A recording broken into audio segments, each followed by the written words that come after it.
निंगी bear cupcake लाया था, लेकिन सुमो ने उसे मना कर दिया कि उसे ये नहीं चाहिए। तभी हुआ वहाँ पे आया कि मुझे ये खाना है। डैडी, क्या मैं आपके साथ इसे खा सकता हूँ? निंगी ने एक प्लेट में सुमो को भी दिया कि चलो इसे शेयर करके खाते हैं। लेकिन वो बेयर कपकेक देखकर सुमो को पास्ट की बात याद आ गई कि कैसे निंगी ने सुमो का लाया हुआ बेयर कपकेक नीचे फेंक दिया था और ये भी कहा था कि मैं कभी उसे मेरा बच्चा पैदा नहीं करने दूंगा। तो अभी सुमो खुद को रोक रहा है कि सुमो, उस बात को तुम कभी मत भूलना। उस वक्त तुम अकेले थे तो वो सारी मुसीबत झेल सकते थे, लेकिन अभी तुम्हारे साथ हुआ और तुम्हारे डैड है। तुम अपनी वजह से उन दोनों की लाइफ भी मुश्किल नहीं बना सकते। और उसने निंगी से कहा कि मुझे ये नहीं खाना, अब काफी वक्त हो गया है तो मेरी पसंद बदल गई है। अगर तुम्हें और कोई काम ना हो तो प्लीज यहाँ से चले जाओ। निंगी कोशिश तो कर रहा है, लेकिन उसके लिए ये थोड़ा मुश्किल तो बढ़ने ही वाला है।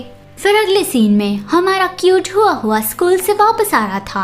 वापस आके उसने फ्लावर शॉप में देखा तो वहाँ पे कोई भी नहीं था कि ग्रैंडपा कहाँ पे है। तभी सुमो बाहर से आया और बताया कि शायद वो फ्लावर डिलीवरी के लिए गए होंगे। हुआ ने अपने बैग में से कार्ड निकाल के उसे दिया और बताया कि किंडरगार्टन में उसके एक फ्रेंड ने अपने घर एक पार्टी के लिए इन्वाइट किया है। वो देखकर सुमो खुश हो गया कि लगता है मेरा हुआ तो बहुत जल्दी फ्रेंड बना रहा है।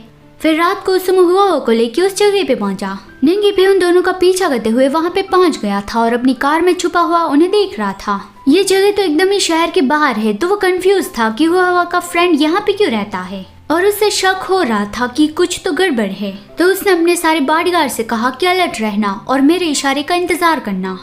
सुमो और हुआ के अंदर जाते ही वहाँ पे हुआ का फ्रेंड आया और उसे अपने साथ लेके चला गया। सुमो को उसके साथ जाने की परमिशन नहीं थी कि ये बच्चों की पार्टी है तो बड़े लोग वहाँ पे नहीं जा सकते। यह दूसरे और पेरेंट्स की पार्टी है तो आप वहाँ पे जाओ। वहाँ पे सभी लोगों ने मास्क पहना हुआ था तो वो देखकर सुमो को बैड फीलिंग आने लगी। वो कोई बहाना मार के हुआ को यहाँ से लेकर जाना चाहता था, लेकिन उसकी बात को पूरी तरह से इग्नोर किया गया और उसे मास्क देकर कहा कि आप पार्टी एंजॉय करो। तो फिर सुमो ने वो मास्क पहन लिया और पार्टी ज्वाइन कर ली। वहाँ पे सभी लोग फेयरमैन की बातें कर रहे थे। सुमो को वो सब कुछ बहुत अजीब लग रहा था कि उन सब ने मास्क पहना हुआ है और वो सभी लोग एक ही चीज के बारे में बातें क्यों कर रहे हैं, ये कितना अजीब है। तभी कोई उसके पास आया और उसे अपने साथ डांस के लिए कहा। वो पर्सन जैसे ही सुमो के पास आया, सुमो की हालत खराब होने लगी। उसकी धड़कन तेज हो गई और उसके फेयरमैन भी उसके कंट्रोल में नहीं रहे। वो ऐसे ही बाहर लेक होने लगे। उस पर्सन ने दोबारा उसे डांस के लिए पूछा तो सुमो पहले तो उसे मना करने वाला था, लेकिन फिर उसने सोचा कि हुआ अब भी यहाँ पे है तो फिर मेरे बेटे को बचाने के लिए मुझे ये करना ही होगा। वो उस पर्सन के साथ डांस करने लगा और लोग जो बातें कर रहे थे वो सुन रहा था। सभी लोग फेयरमैन और बीटा को अल्फा या ओमेगा में कैसे बदला जाए उस बारे में बातें कर रहे थे।